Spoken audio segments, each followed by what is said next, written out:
Ladies and gentlemen, may I have your attention again, please? We will soon begin the APEC CEO Summit Korea 2025. Please enter the hall and be seated. Thank you very much for your cooperation.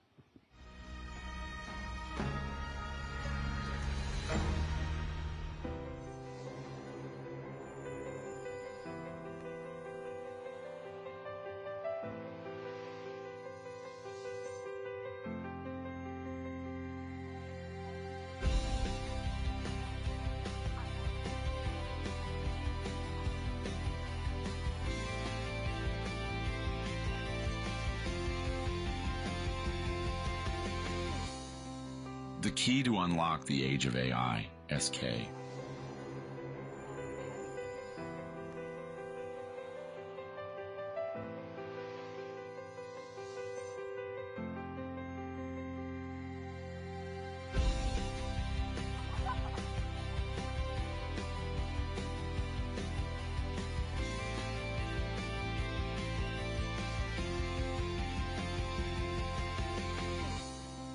The key to unlock the age of AI, SK. Once again, ladies and gentlemen, may I have your attention, please? We will soon begin the APEC CEO Summit Korea 2025. Please enter the event hall and be seated. Thank you for your cooperation.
We change today, inspiring daily life. Ladies and gentlemen, it'll be greatly appreciated if you could enter the hall and be seated. The CEO Summit is beginning soon.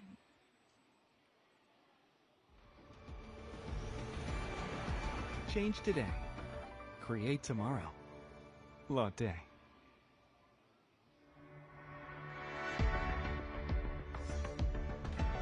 We change today, inspiring daily life. We create tomorrow, inspired by innovation.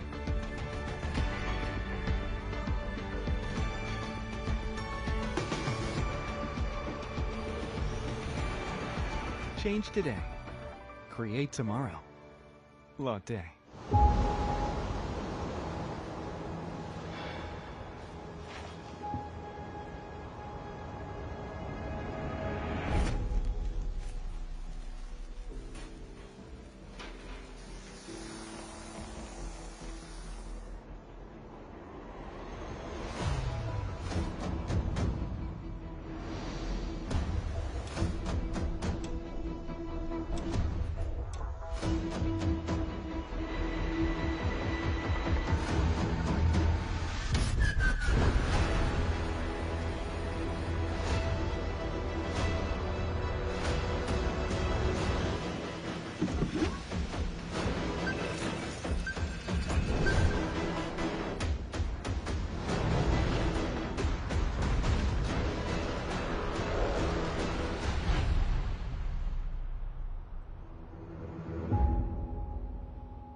Currents of change flowing together. they converge into a powerful oasis of technology. Like innovation, like progress.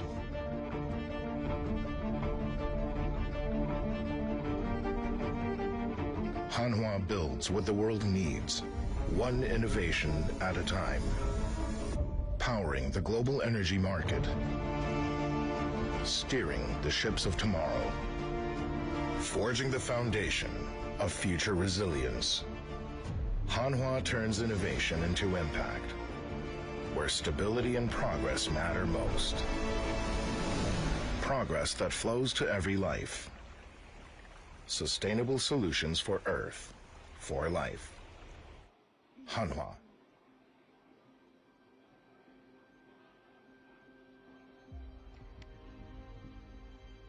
Ladies and gentlemen, thank you so much for your cooperation. The APEC CEO Summit Korea 2025 is about to begin. Please enter the hall and take your seat.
언제부터였을까? 그 많던 동전 못 본 지가. 지폐 한 장 안 들고 다닌 지가. 뭐 시대가 그런 시대니까 그런 거겠죠? 그리고 또 한 번의 새로운 시대가 이미 열렸다. 미국 홍콩 스테이블 코인 법제화 추진. 대한민국 단계적 법인 투자 허용. 실체를 논할 시간은 지났다. 시대는 이미 업비트.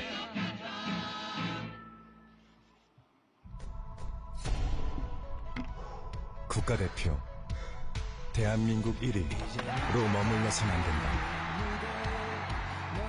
국가대표 한계를 넘고 또 넘어야 한다. 지금 여기 세계란 무대에서 국가대표란 이름으로 국가대표 디지털 자산거래소 업비트.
What's your anywhere?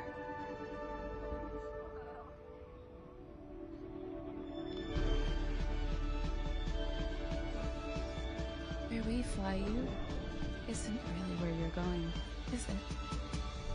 Anywhere is possible. Korean Air. 한국 사람들은 타고났어. AI 말이야. DNA에 AI가 흐르나봐. 그런 DNA로 KT가 만들었어. K 인텔리전스. 어려워도 방법을 찾아내고 뭉치면 강해지고 꿈을 현실로 바꾸는 한국적인 AI. K라는 이름이 가장 빛나게. K 인텔리전스.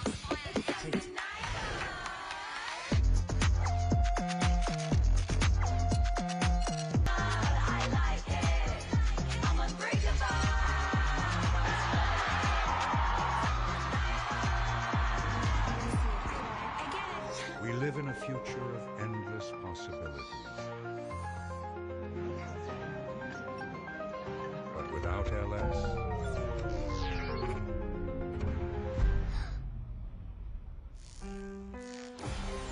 LS protects the future. To fight pollution and address the changing climate, what should we do? Our world-leading hydrogen energy technology enables the generation of carbon-free energy. We are developing the world's first hydrogen turbine and leading innovations in SMR nuclear energy technology, reinforcing our commitment to a more sustainable world. Building a greener future is not just a vision, it's what Doosan is doing right now.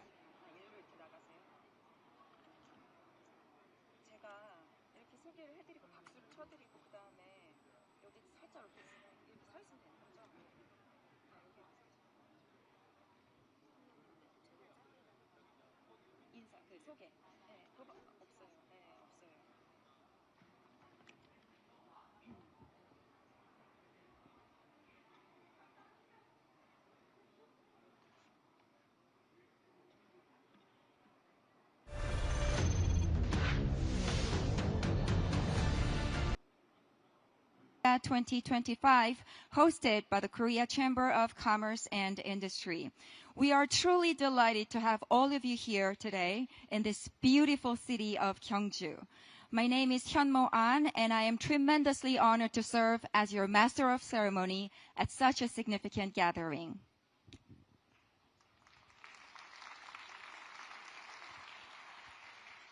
Thank you very much for your warm welcome. This year's APEC CEO Summit will once again provide us with a vital platform where heads of state, business leaders, and policymakers from across the region come together to discuss regional priorities and build new bridges of cooperation. As we embark on 3 days of purposeful dialogue, collaboration, and exploration, we sincerely look forward to having engaging discussions, insightful sessions, and meaningful discussions among all participants from the APEC economies. Now, without further ado, I would like to officially commence the APEC CEO Summit, Korea 2025.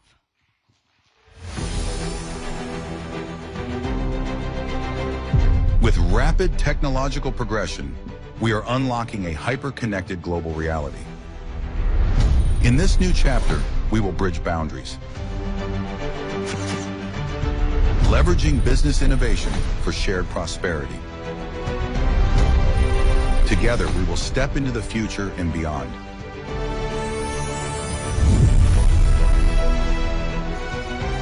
Paving the way to a sustainable future. APEC CEO Summit Korea 2025.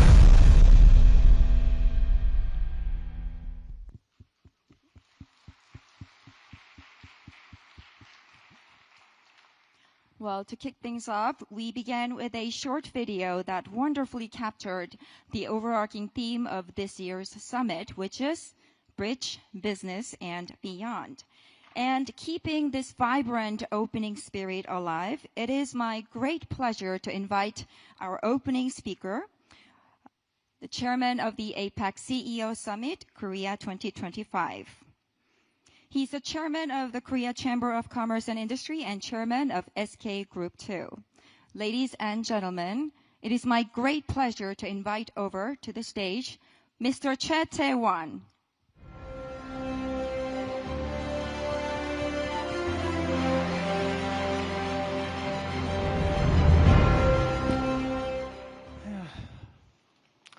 Good morning, everybody. Ladies and gentlemen, this is your host, Choi Tae-won. So many of you participated to welcome dinner last night, and I really appreciate your participation at there. But I'm your host, and I'm also the chair of the 2025 APEC CEO Summit. First of all, I warmly welcome the business leaders and the delegation from the APEC to Gyeongju, a city of 1,000 years of history. Many of you had really a long trip, especially those who crossed the Pacific Ocean. They must be at a jet lag. So even though you are a little tired in the morning, so I'm really wanted to focus on this real good event.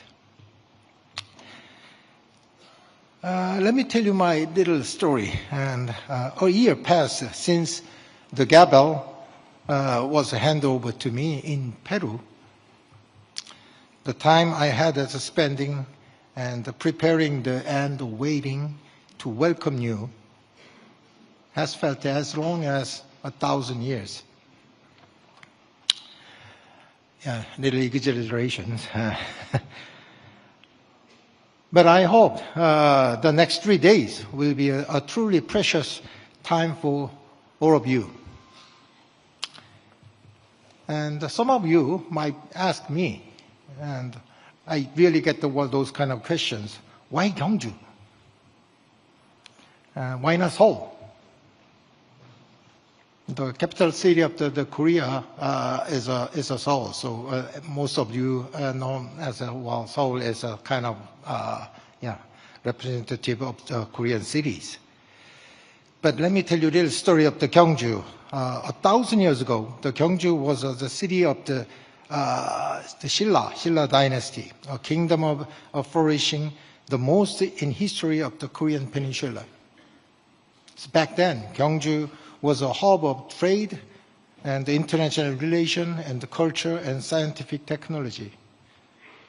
It was a Silicon Valley in the East 1,000 years ago.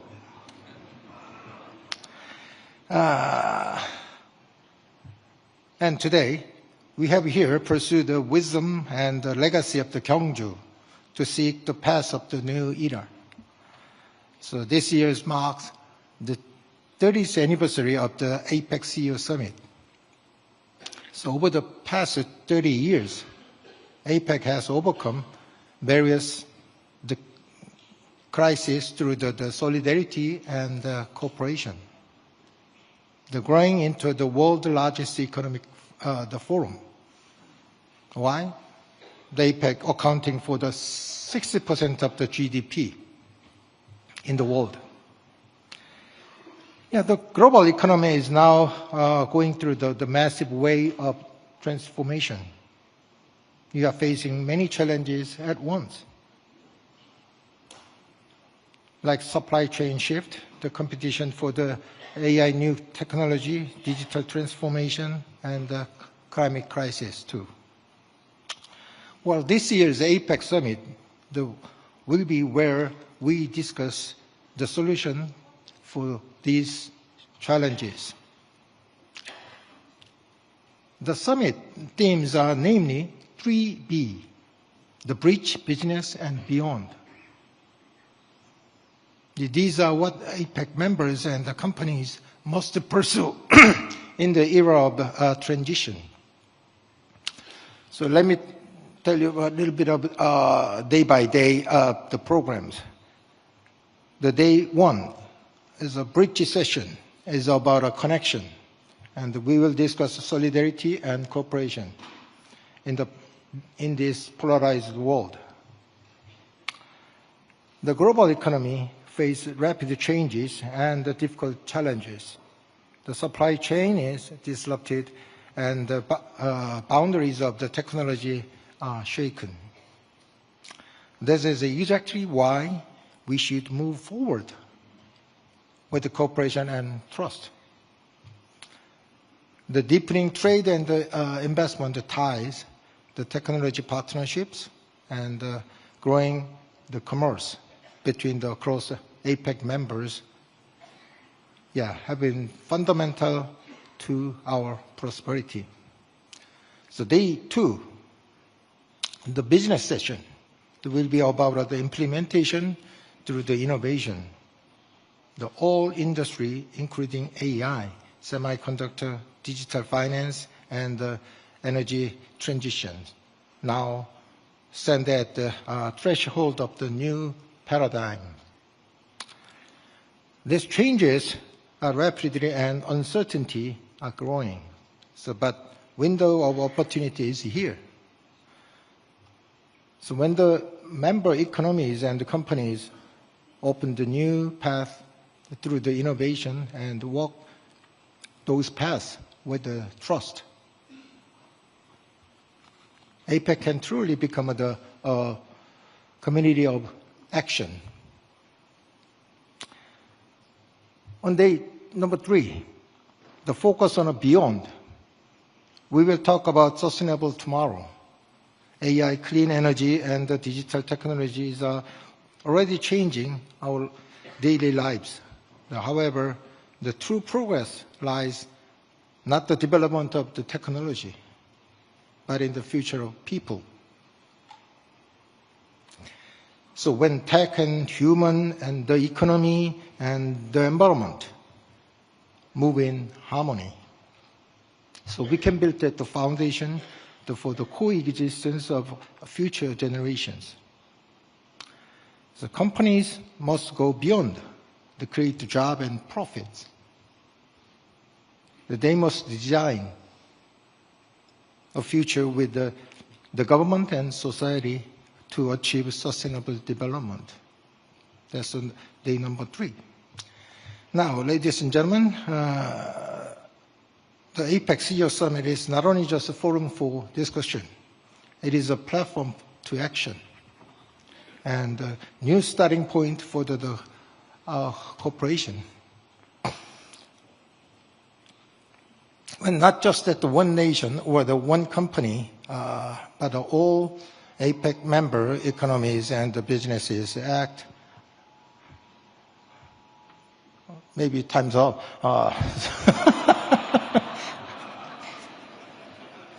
I'm going to finish quickly. So I once again welcome everyone to the CEO Summit, and I hope this special meeting in Gyeongju start as the new connection and continue to a great solidarity to sustainable future of the Asia Pacific. Thank you. Thank you very much for the listening. Thank you very much, Chairman Che, for such a friendly and heartwarming remarks. Well, thanks to your encouragement, I believe the summit will indeed be successful and give us a valuable opportunity to find ways to address various issues we are facing. Thank you once again for putting such a wonderful event together.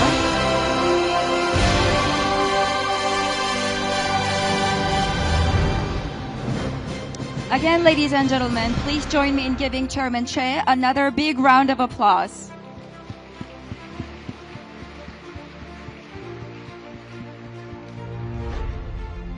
Thank you very much. Distinguished guests, we will now proceed with a very special address. It gives me tremendous honor and privilege to introduce today's first special speaker. Ladies and gentlemen, please welcome His Excellency Lee Jae-myung, President of the Republic of Korea.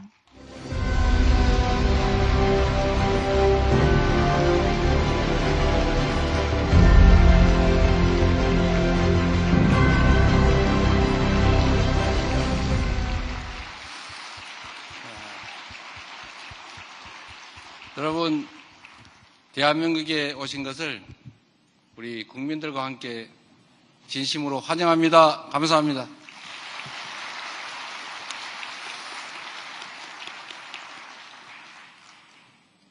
바쁜 시간을 내서 이 CEO 서밋에 함께해 주신 각국의 경제인 여러분, 대한민국 경주에 오신 것을 다시 한번 진심으로 크게 환영합니다. 반갑습니다. 조화와 화합의 정신으로 번영을 일궈낸 천년 신라의 고도, 이곳 경주에서 여러분을 맞이할 수 있어서 참으로 기쁩니다.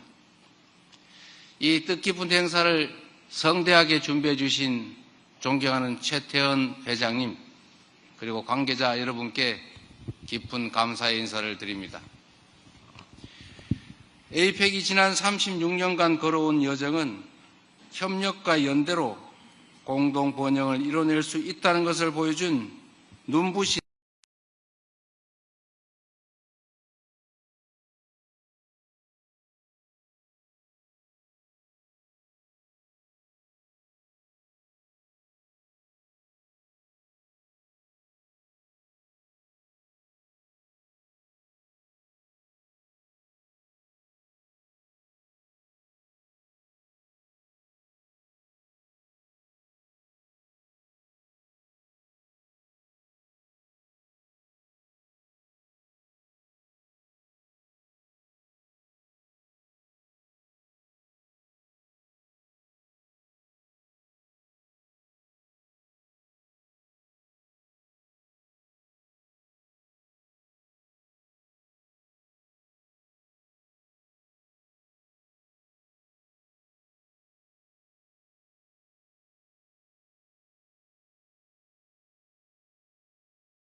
우리 대한민국은 앞으로도 경제 성장과 발전의 경험을 아낌없이 나누는 선도국가로서의 역할을 마다하지 않겠습니다. APEC의 미래를 책임질 청년 인재 육성에도 힘쓰겠습니다. 올해 8월 대한민국은 APEC 미래 번영 기금을 설립하고 100만 달러를 기여하였습니다. 청년들의 지식 교류와 디지털 역량 강화는 물론 인구, 환경 문제 등 핵심 과제에 관한 연구, 창업 지원과 기술 훈련 등 5대 중점 분야를 우선 지원할 예정입니다. 신라의 화랑 제도가 젊은 인재를 육성하고 통일왕국의 시대를 열어냈던 것처럼 APEC의 미래 인재 육성 프로그램이야말로 지속 가능한 성장과 공동 번영의 초석이 될 것입니다. 존경하는 경제인 여러분, 우리 대한민국은 예로부터 다양한 것이 한데 어울리며 아름다운 화음을 이룬 조화의 정신을 중요한 민족입니다. 최근 전 세계적 열풍을 일으킨 K-POP 데몬 헌터스에서는 K-POP 아이돌과 팬들이 강력한 연대로 어둠을 물리치는 혼문을 완성합니다. 위기와 불확실성의 시대일수록 하나 되는 연대와 협력이 우리 모두를 더 밝은 미래로 이끄는 비결입니다. 이 자명한 진리는 지난 겨울 5세계 응원봉으로 내란의 어둠을 몰아낸 우리 대한민국의 K-민주주의가 증명한 것이기도 합니다.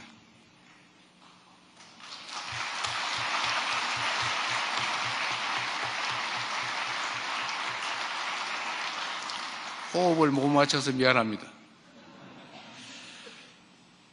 4개 대륙 21개 경제체제가 연결된 협력의 무대 2025 APEC을 미래로 도약할 모두의 무대로 만들어 주실 것으로 믿습니다.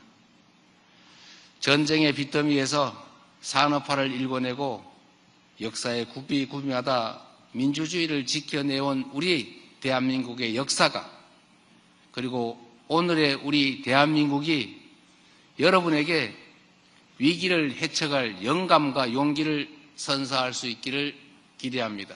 고맙습니다.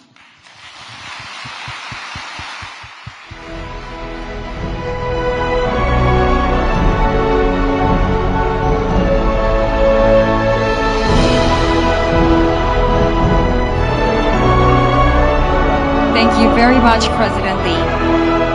From now on, we would like to begin our first session on global economic issues and challenges. This first session will be delivered by Mr. David Hill, CEO of Deloitte Asia Pacific. With more than 30 years of work at Deloitte, he's leading over 100,000 professionals across 23 countries. Ladies and gentlemen, please welcome to the stage our first keynote speaker, David Hill, with a warm round of applause.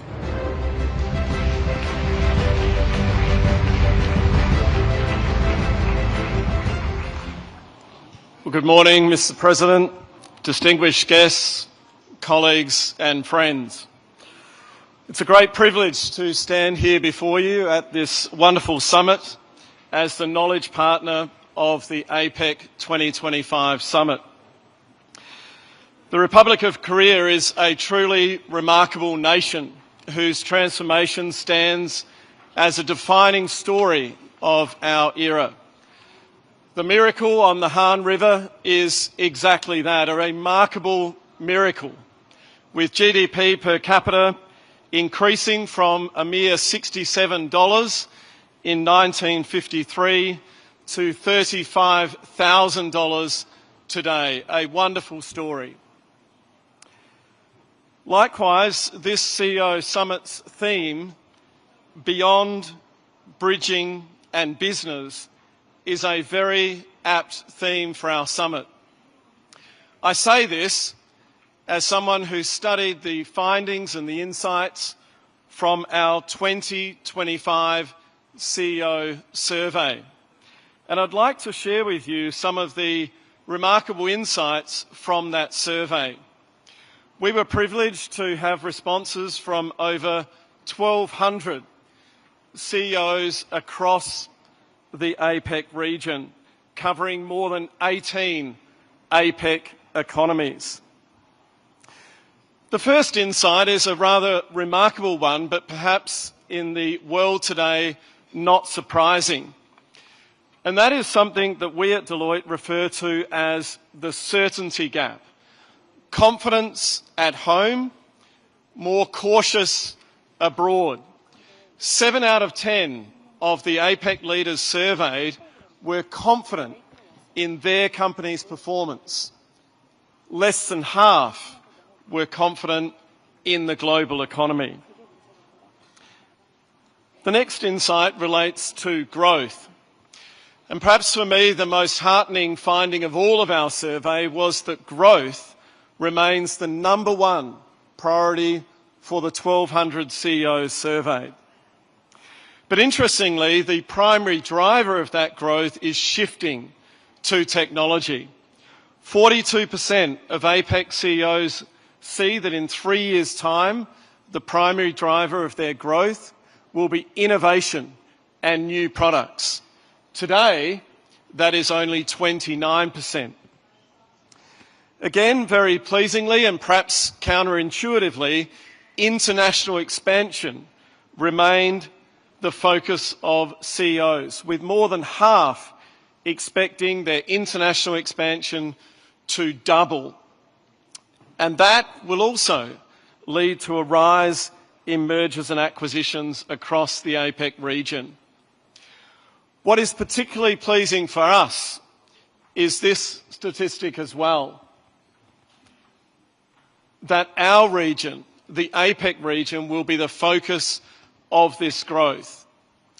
More than half see their growth and their revenue being derived from this region doubling from 19% to almost 37%.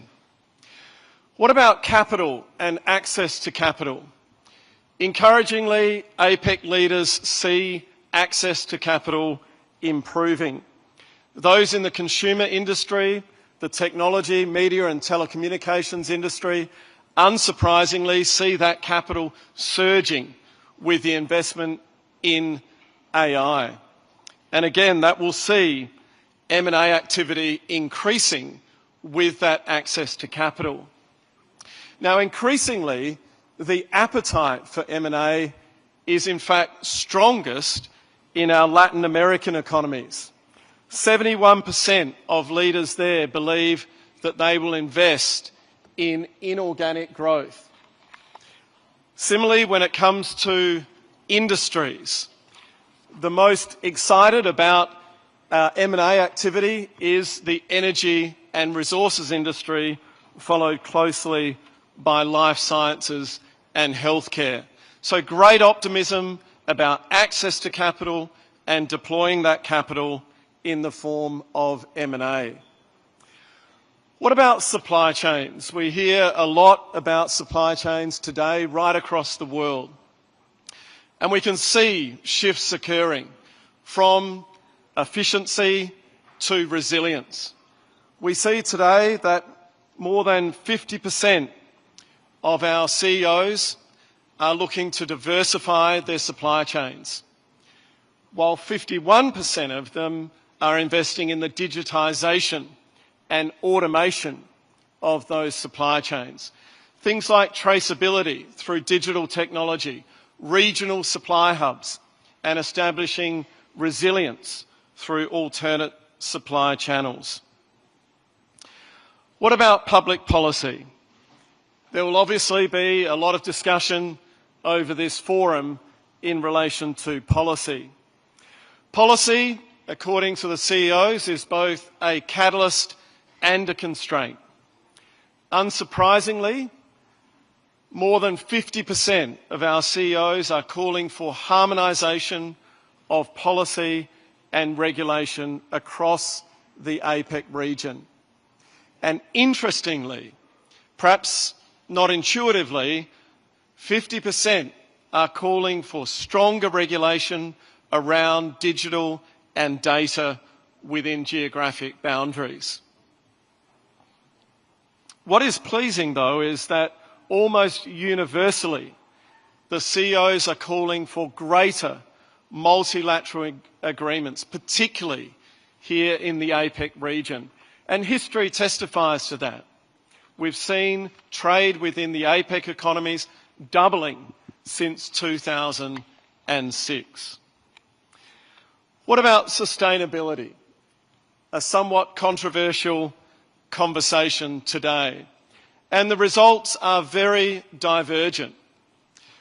Pleasingly, 59% of CEOs will increase their investment in sustainability this year. That compares to only 29% last year.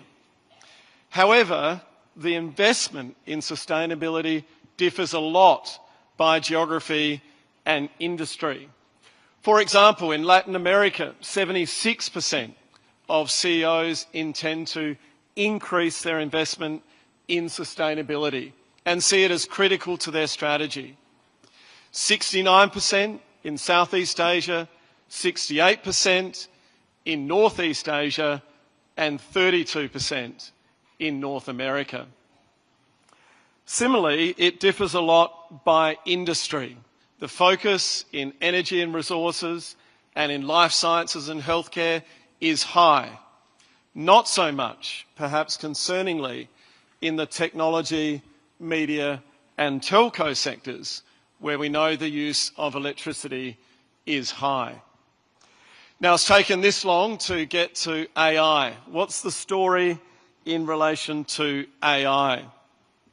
Well, unsurprisingly, investment is strong, with more than half of respondents boosting their investment and spending on AI.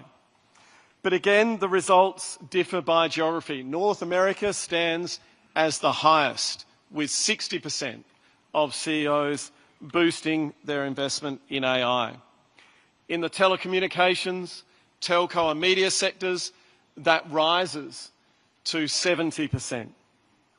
But what was profound is that contrary to this view that there might be a bubble, 60% of APEC CEOs said they are already seeing the benefits of AI and the investment in AI. So, when we reflect on the findings of this survey, what do we conclude? We conclude that it is one of optimism. Our CEOs across AP are what we call visionary realists. They're ambitious, but pragmatic. And they're dexterous. They're growing whilst cutting.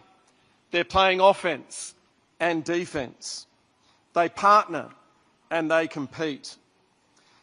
And as one famous statement from Tancredi said, they recognise that if we want things to stay the same, a lot has to change. And they are changing. We see that. They are exercising what we call expansive resilience, turning disruption into opportunity and advantage. And they're doing it on the move, changing the engines whilst flying the plane. So a story of optimism, agility and adaptability. So in closing, we at Deloitte are very proud to be the knowledge partner for this outstanding summit. We are committed to working with governments, with businesses and societies right across the APEC community to build a better future. A future, as Mr. President said, built on collaboration. Why? Because collaboration is the ultimate bridge builder. It's a builder from today to beyond, a builder from local to global, and it is a builder between business and society. Bridge, business and beyond. So ladies and gentlemen, fellow delegates, we wish you on behalf of Deloitte a wonderful summit, and we look forward to the very tangible actions coming from this outstanding event. Thank you. Let's have a good round of applause for Mr. David Hill. Well, The place was experiencing a bit of a seismic change at the beginning, but you've still managed to open up the program in the most graceful way. Thank you so much, Mr. Hill, for giving us a comprehensive overview and assessment of the current business landscape as we approach the end of 2025. Expansive resilience was the important keyword to take note of. If the stage has been cleared and the podium is ready, now I'd like to introduce our next speaker who's going to offer further depth and perspective to the session. Mr. Matthias Cormann is the 6th Secretary General of OECD, and before taking the office, he was the Australian Finance Minister for 7 years. Ladies and gentlemen, please join me in welcoming Secretary General Matthias Cormann up to the stage with a massive round of applause.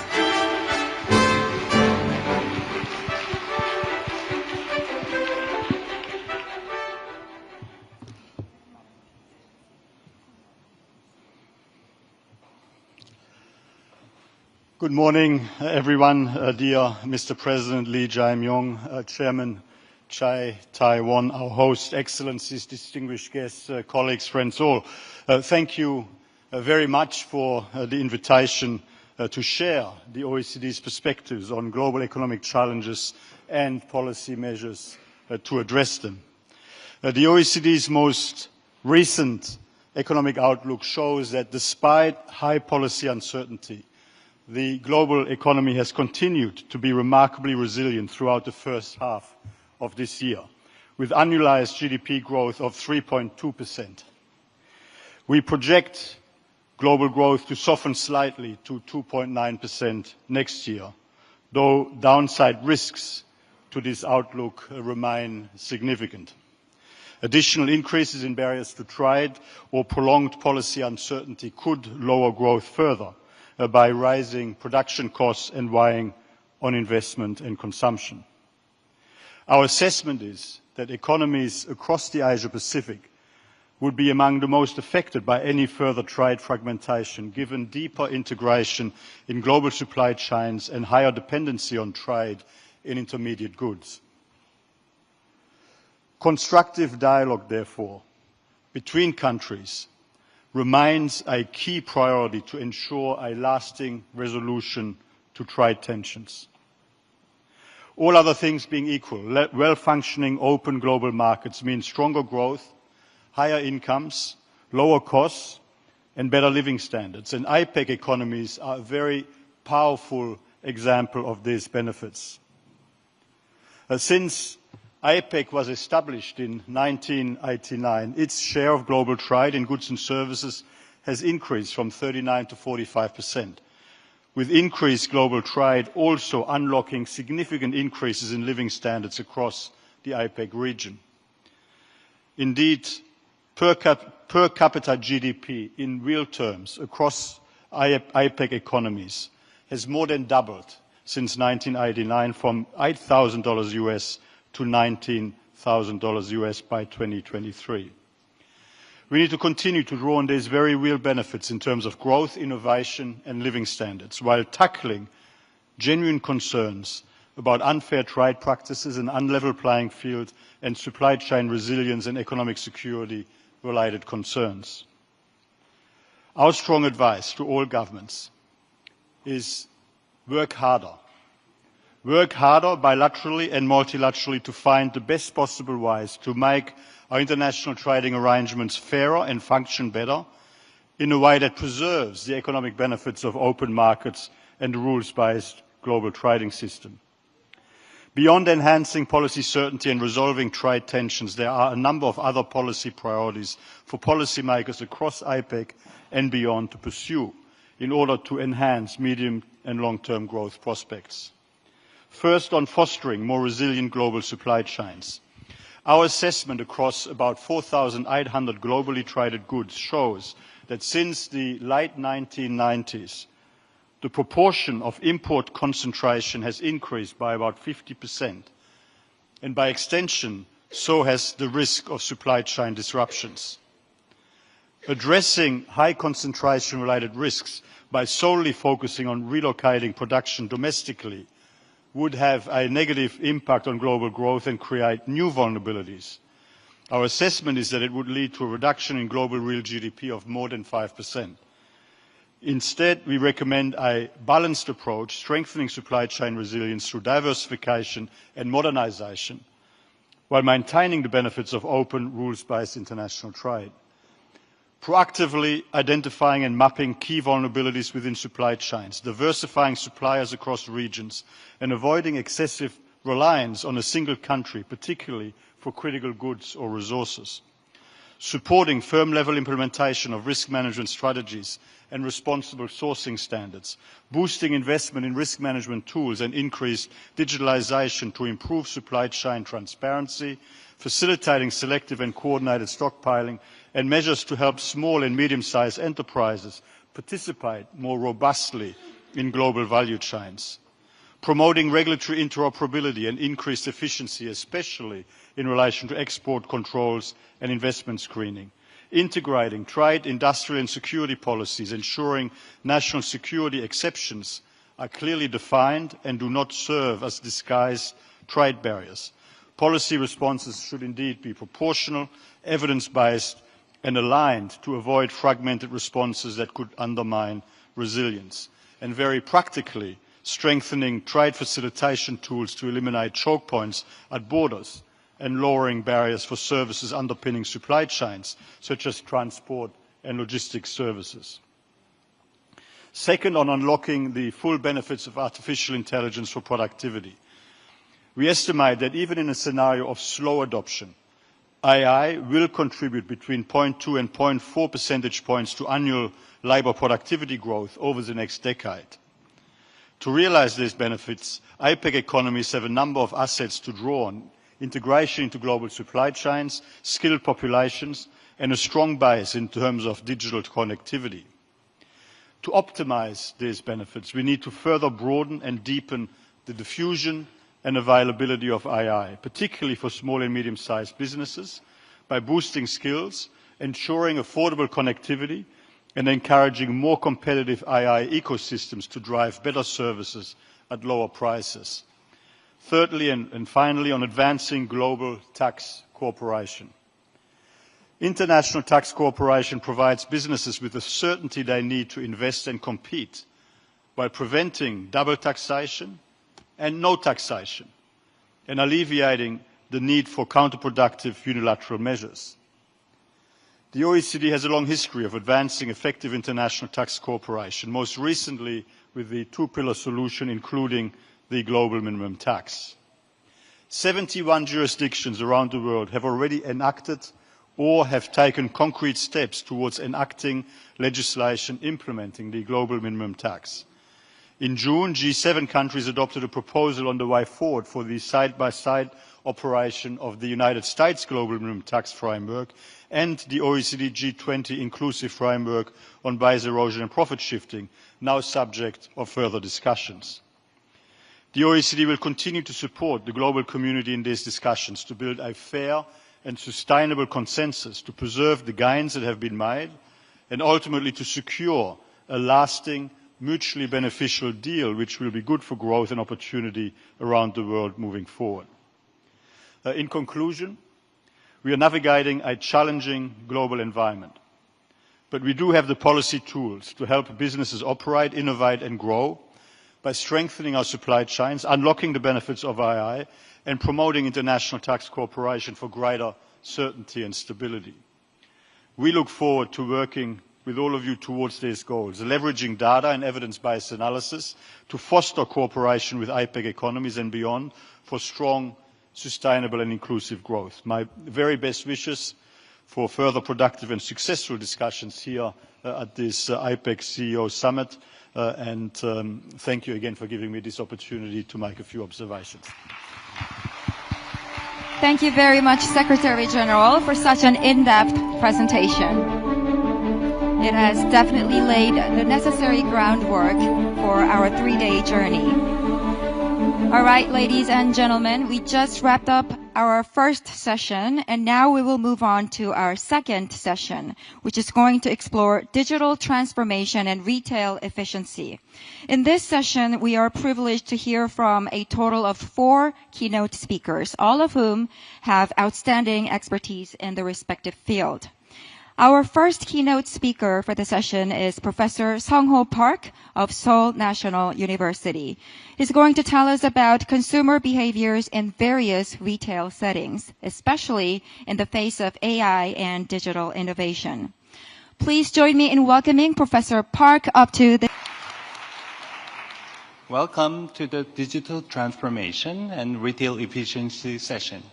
My name is Professor Sung-ho Park from Seoul National University Business School, and I'm honored to serve as this session chair. The importance of retail is rising in the age of AI and digital transformation, mostly because of the power of data. For decades, researchers struggled to predict consumer purchases using demographic variables and complex models. But improving accuracy was very difficult. But one clue has always helped a consumer's past purchase behavior. This is the information retailers uniquely own. If you understand what someone buys, you understand who they are. For example, I have recently been searching for lutein supplement because my eyesight has worsened.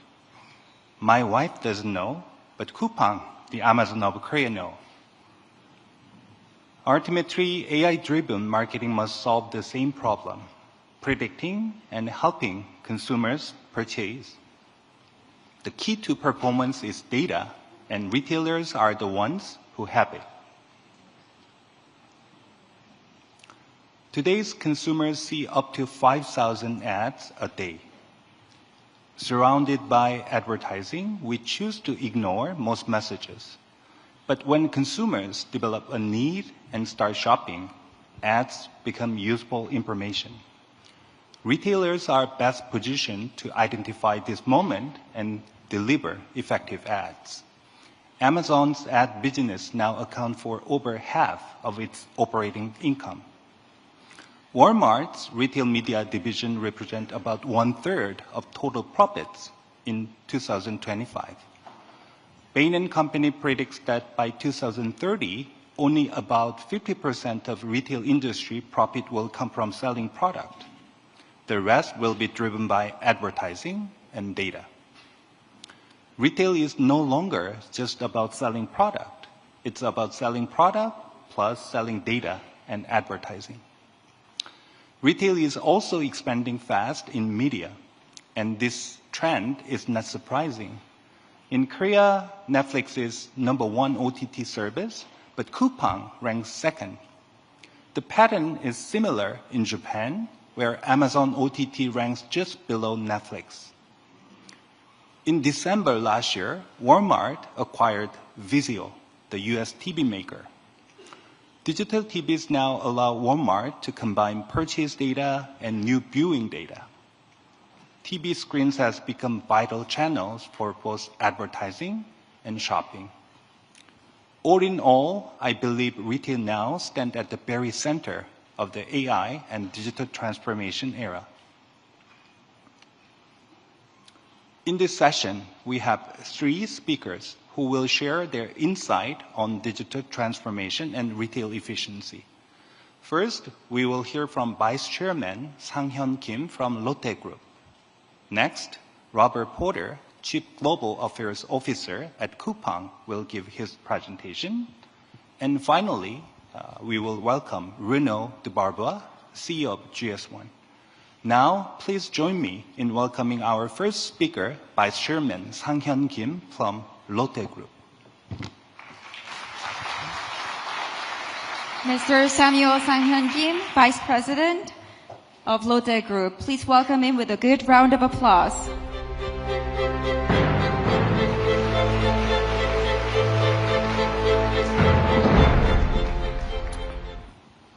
Good morning.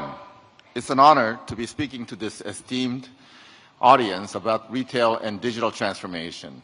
While this topic will immediately make us think about the rapid rise of e-commerce, there are also significant changes and breakthroughs happening across physical stores as the digital technology is helping to reinvent and improve, not replace, offline retail. While the e-commerce growth is impressive, physical stores still account for over 70% of retail sales in Asia. With Asian customers rapidly rising their purchasing power, they're also seeking greater in-store experience, personalization, and value when they're shopping in person for luxury, fashion, grocery, and appliances. Digital transformation is providing retailers with the opportunity to turn retail from just shopping transactions to superior shopping experience. With over 12,000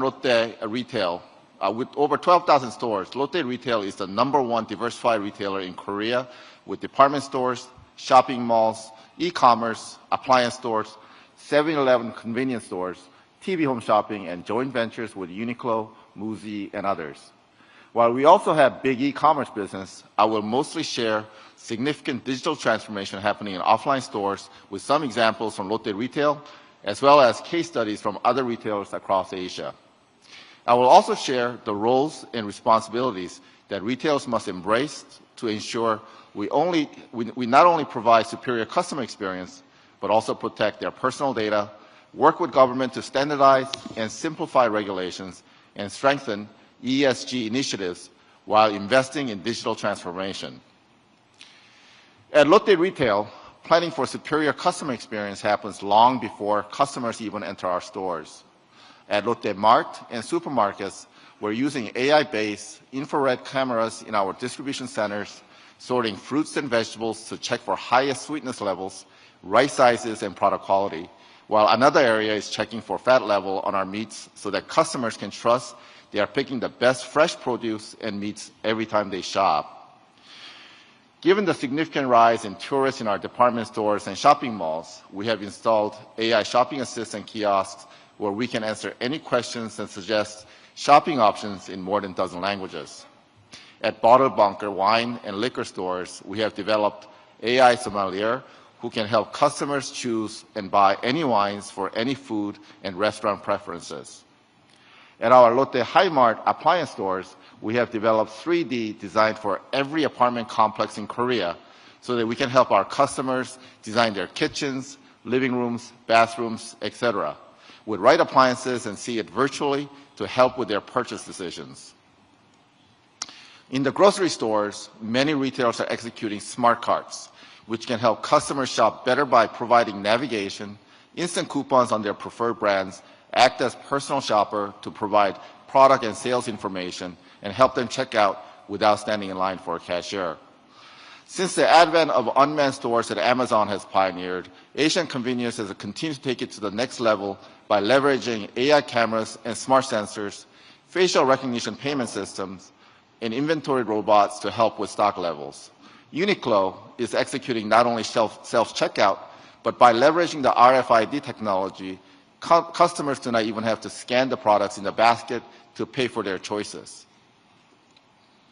Another major transformation that is driving retail is the Retail Media Network, or RMN. While RMN is very well penetrated within e-commerce, with smart cameras, sensors, and heat maps, we're implementing screens in the stores and shelves. We're able to deliver customized advertising that will drive higher sales while generating the customer data and analysis to improve our planograms and customer experiences. Retailers are also able to monetize these data with their vendors so that they can execute right advertising at right time with right customers. While the biggest focus is driving superior customer experience, we're also investing in digital information and transformation to improve operation efficiency and deliver cost savings. Most retailers are all working to install digital planogramming and shelf tags to be able to create optimum category management, change prices with ease and timeliness, manage inventory in real time via AI-based sensors and digital analytic tools. These operational data are also helping the retailers do more effective staffing deployment as well as create higher efficiencies in the way we work. Digital transformation is driving not only what retailers do, but also how we do it. There are three major reasons. Shopper expectations are changing rapidly. Customers no longer distinguish any lines between online and offline. They want omni-channel experience in which they can seamlessly flow from one channel to another. They are coming to stores to stimulate their senses through interactive kiosks, smart mirrors, personalized offers, and frictionless checkout.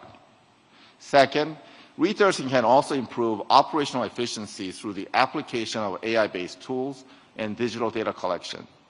IoT sensors for refrigeration, humidity, and lighting have increased shelf life of perishable goods, more comfortable shopping environment, and inventory management leading to 30 to 40% reduction in food waste and energy savings. And finally, labor and cost pressures are accelerating retailers to look for new ways to improve. Given the rise of agentic AI and robotic technologies, retailers are improving back-end efficiency from improving demand forecasting to stock management, as well as strengthen their negotiation capabilities. By reducing labor costs in supply chain management, retailers can have more team members to interface with customers. As the retailers invest and adopt digital transformation for their physical stores as well as online, there are also key challenges that we must address to ensure that digital transformation ultimately rewards both retailers and customers with better shopping experience. Specifically, first, we must manage data privacy and security at the highest standards. As we collect more personal and behavioral data, it is important that all retailers practice same highest standards of personal data protection and transparency so that we never violate the trust that customers provide us. Second, we need to work closely together as industries and governments to ease and or standardize regulations so that customers can enjoy shopping in their products in-store and online. Customers are now moving from offline to online and across country borderlines with ease and no distinction. As more Asians travel broadly, they're exploring and wanting products from beyond their borders. Cross-border commerce will rapidly rise, and governments and retailers must work together to better meet customers' needs to shop for products from anywhere. Third, we need to leverage digital technology to improve sustainability. As Asian economies continue to advance, consumers are becoming more aware of the potential environmental impact and the role that retailers can play, from carbon footprints, food source and security, and reducing packaging and food waste. As mentioned above, digital transformation in AI sensors, infrared cameras, data collection, etc., will all allow us to collect and leverage data to help protect our environment better. In summary, retailers in APEC can also significantly improve in-store customer experience and business results by harnessing the digital transformation. Ultimately, customers will always seek out human interface. Digital or AI will not replace this, but enhance in-store experience and provide better human connection. Thank you. Please join me in expressing our appreciation to our keynote speaker, Mr. Sang-hyun Kim. Thank you very much, Mr. Kim, for such a thorough and detailed presentation. Well, the retail industry is evolving faster than ever, and it's just given us a deeply specialized analysis on the current retail evolution. We have yet another retail giant on the lineup. Please welcome our next speaker, Mr. Robert Porter, Chief Global Affairs Officer at Coupang. Please welcome Mr. Porter with a big round of applause.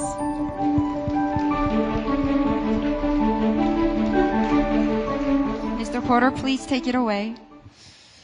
Good morning, leaders, executives, distinguished guests. It's an honor to be here with you in Gyeongju.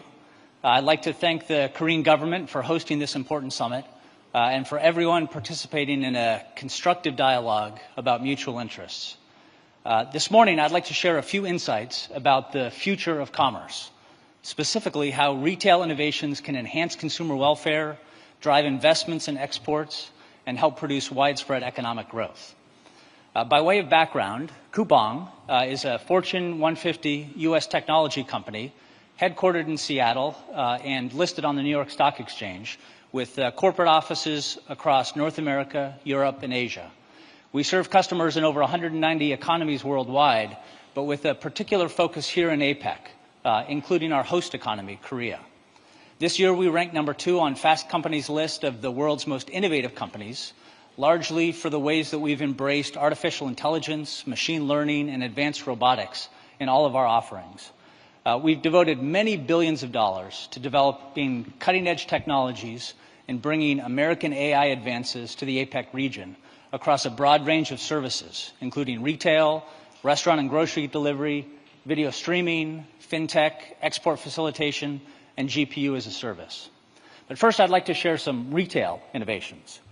The traditional fulfillment and logistics chain is a slow, multi-party process with seven separate handoffs, from manufacturer to distributor, from local courier to terminal.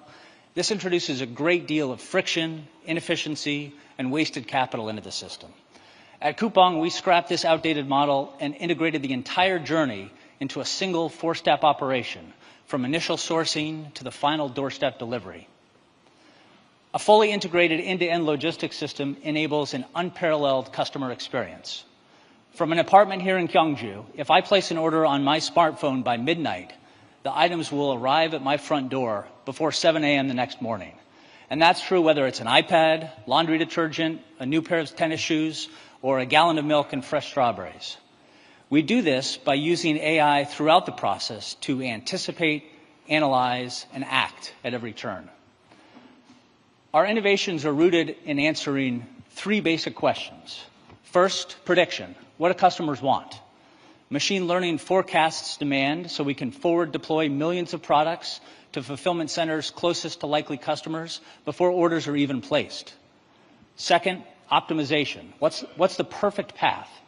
The instant an order drops, our AI evaluates millions of variables, inventory locations, sorting paths, route sequences, delivery routes, to calculate the single fastest, most efficient fulfillment process. Third, automation. How can we achieve ever greater efficiencies? This led to our adoption of driverless forklifts, sorting robots, and automated guided vehicles in our facilities, all leveraging AI-optimized logic. I hope a short video will bring these innovations to life.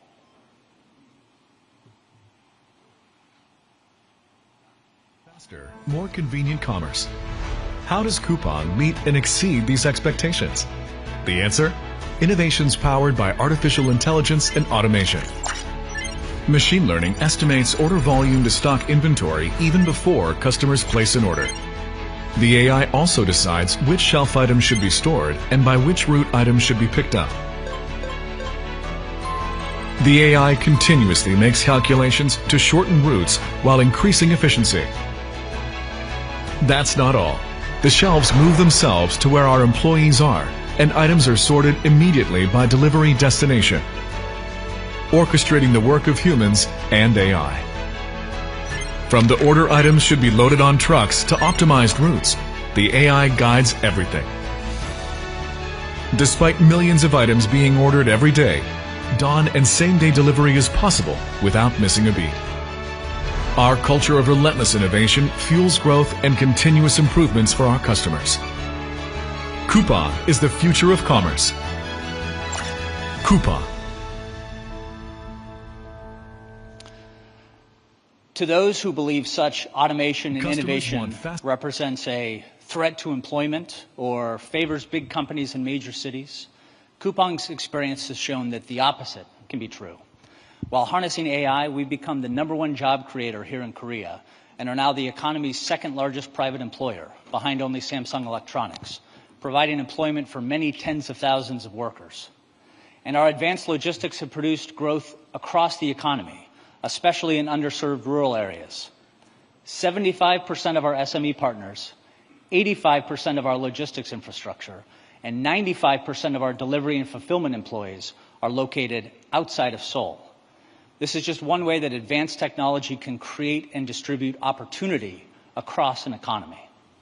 Such innovation also drives international commerce.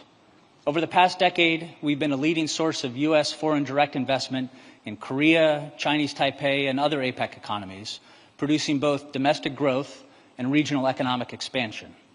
These investments have likewise helped open markets and increase trade flows. In particular, Coupang has become an export engine for U.S. goods. taking billions and billions of dollars worth of American products and American agriculture to customers in Asia each year. Bringing U.S. innovation to APEC and forging technology partnerships throughout the region not only helps advance America's global AI leadership, it also helps address persistent trade imbalances by boosting exports of U.S. services and especially U.S.-produced goods. AI-driven retail innovation can also level the playing field for small and medium-sized enterprises. Coupang's technologies and global scope enable our 300,000 SME partners to access new customers and entirely new overseas markets that they never otherwise would have been able to reach. Whether it's Carlson Labs wellness products from Illinois selling to new international customers in Asia and beyond, or local farmers here in Korea able to get their watermelons from farm to family table on the same day, Coupang's innovative services empower SMEs to grow much faster than their peers. Now, reaping the rewards of this sort of retail innovation requires a favorable policy environment. Given the lightning-fast pace of development, it's critical that regulators take a light-touch approach and remain flexible as technology advances. Most important, regulatory enforcement must be transparent, consistent, and based on rigorous economic analysis. Discriminating against some, based on things like size or success, will only starve future investment and undercut the technological advances that benefit consumers and SMEs the most. Especially in the context of current trade negotiations, now is the time for APEC economies to remove non-tariff regulatory barriers and curtail discriminatory enforcement. In partnership with APEC governments, Coupang will continue to help lead the way with AI-driven innovations that benefit consumers, create jobs, empower SMEs, drive investments in exports, eliminate trade deficits, and promote widespread economic growth. Thank you very much. Thank you very much, Mr. Porter, for helping us broaden and deepen our discourse. It's been extremely inspiring to hear from these retail experts in person, and we've got one more speaker who's also expected to lay out a number of practical ideas to the session. From the Global Standards Organization, everyone please welcome Mr. Renaud de Barbois, CEO of GS1.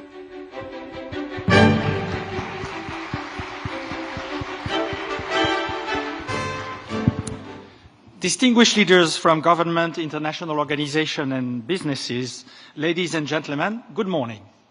It is a privilege to address you today, and my sincere thanks to APEC and to the Korean Chamber of Commerce and Industry for inviting me to share GS1 perspective on the future of retail. GS1 is the international not-for-profit standards organization behind the barcode. I'm here to discuss how we can build trust and efficiency through collaboration. Digital transformation offers tremendous opportunities for retail. By using new technologies, data, and artificial intelligence, we can make shopping easier for consumers, improve how business run, support sustainability, as well illustrated by the two previous speakers. Digital tools can also improve product safety and make trade more efficient. Yet, to realize these benefits, trading partners need to share data, quality data across the entire value chain, from farm to manufacturers to retailers to consumers, and across the entire circular economy, reuse, repair, recycle. One of the critical challenges they face is how to share data that can be understood and trusted. Without trusted data, none of those opportunities can be fully realized. Let's illustrate with the example of product data. Consumers are expecting more and more transparency about products. Businesses are working together more closely on supply chain, sharing data to improve how they operate. And governments want to make goods safer, encourage sustainability, and give people more power to make informed choices. One example is the digital product passport. Sharing accurate product data is essential in retail. It unlocks the benefit of digital transformation and builds trust between all those involved in the supply chain. So as we look to a future shaped by data and artificial intelligence, we must ask ourselves an important question: how to create a future where we can trust the data we receive, where sharing information is straightforward and secure, fostering competitiveness, and where businesses of every size, including micro, small, and medium enterprises, can thrive in the digital economy. Achieving this will help us bridge the present with a sustainable and prosperous future.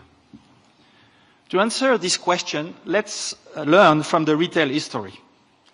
For the last 50 years, the GS1 barcode and the GS1 standards have profoundly transformed commerce and supply chain. Today, their impact reaches all the way to consumers and patients. More than 1 billion products, different products, carry a GS1 barcode, and barcodes are scanned more than 10 billion times every day. And we are now also moving from the original barcode to next generation barcodes, such as QR codes powered by GS1. More than 2 million companies in 150 countries around the world are leveraging GS1 standards to improve customer experience, both online and in-store, to make operations more efficient, to facilitate market access and support trade digitalization. GS1 standards are also used to support safer, more traceable, and more circular supply chain. So what can we learn from this transformation journey to shape the future? The simplicity and use of the barcode is what made it so powerful and far-reaching. But simplicity is not the only reason for its success. Another fundamental reason is the community of companies that have decided to collaborate. Collaboration between all stakeholders is the key to progress. Without it, none of our goals and trusted data can be achieved. So to enable trusted data and interoperability, we must focus on 3 essential areas. First, trusted identification. This means using globally unique identifier combined with barcodes to link identity to reliable data. It is the foundation for secure and scalable data exchange. Second, international standards. These standards are enablers for interoperability. They allow millions of companies to share product, traceability, and business process data across the supply chain smoothly and efficiently. Third, harmonized policy frameworks. Referencing international standards, especially for product identification and barcodes, help create policies that are effective and easy to implement. By bringing together those 3 components, trusted identification, international standards, and harmonized policies, industries and governments, by collaborating, can create an environment where trust and interoperability thrive locally, regionally, and globally. Let me share an example of how collaboration can shape the future. GS1 is working with APEC on a project in Peru, Indonesia, and China to improve supply chain transparency and support trade flows within each country and across the region. This project focuses on micro and small businesses. It helped them to use QR codes powered by GS1 to share information about where products come from, how they are made, including details about sustainability. It is a pilot project designed to show how small companies can take part in a more open and digital economy. We will report our findings to the APEC Committee on Trade and Investment. This project is a clear example of how trust, competitiveness and inclusiveness can be achieved through collaboration. In conclusion, by working together across the entire value chain, we will create trust for consumers. By joining forces with industries and technology companies, we will ensure artificial intelligence is reliable and responsible. And by collaborating industry, tech companies, government, international organizations, and standardization bodies, will support harmonized policy frameworks that will benefit all consumers, businesses, and society. Together, we can build a future that is trusted, competitive, and inclusive. Thank you.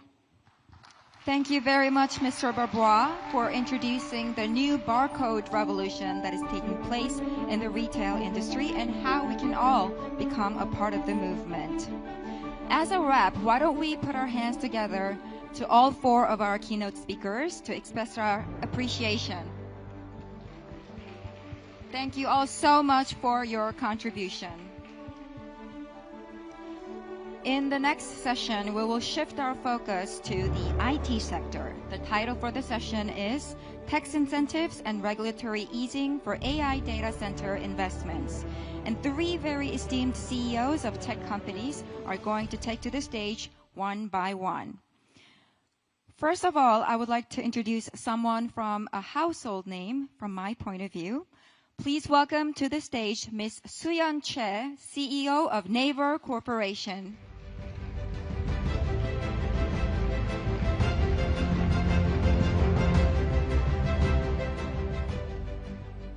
Good morning.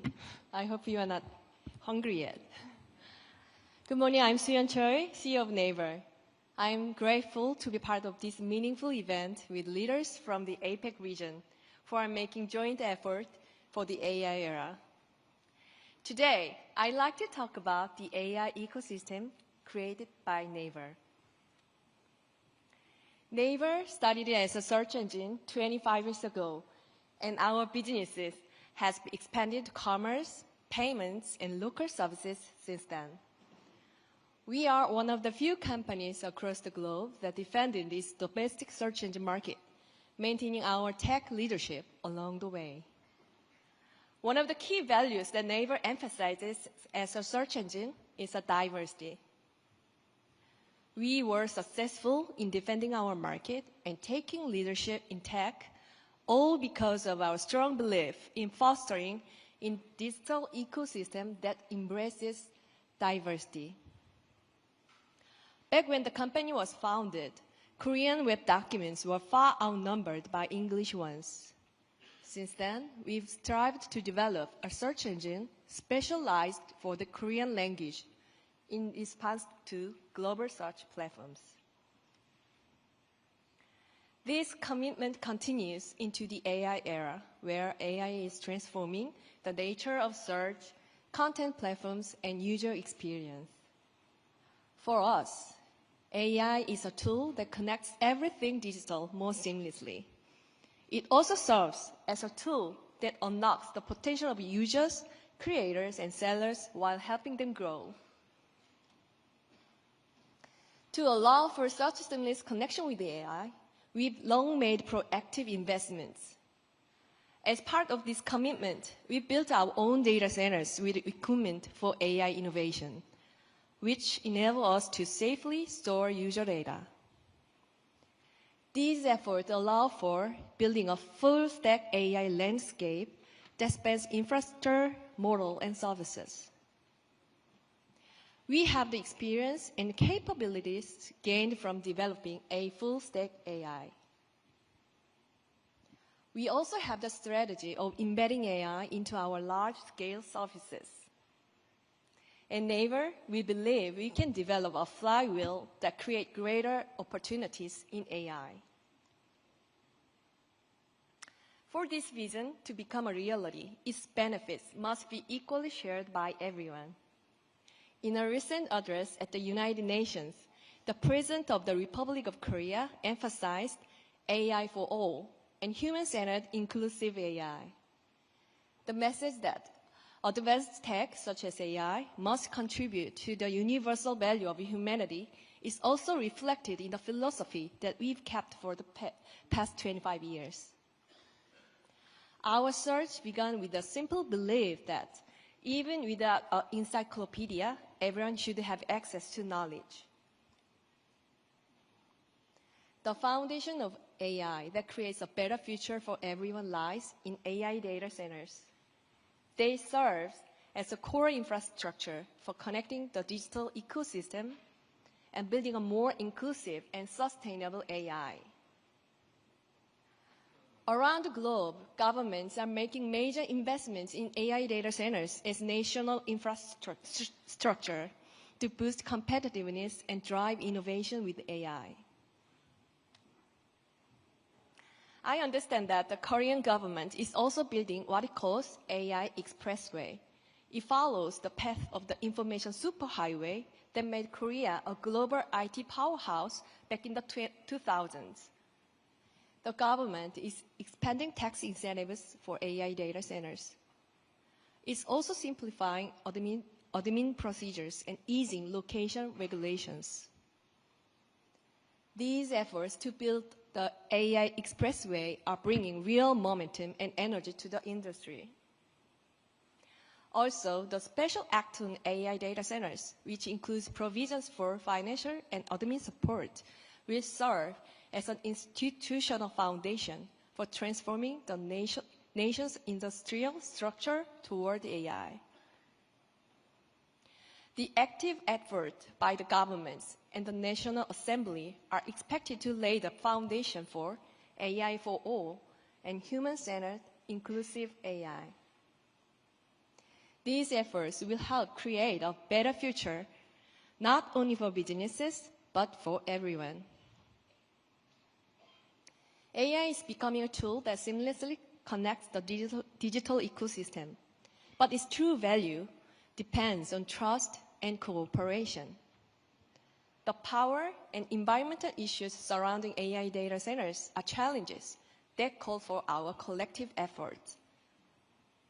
I hope today can be the start of the meaningful collaboration to address them together.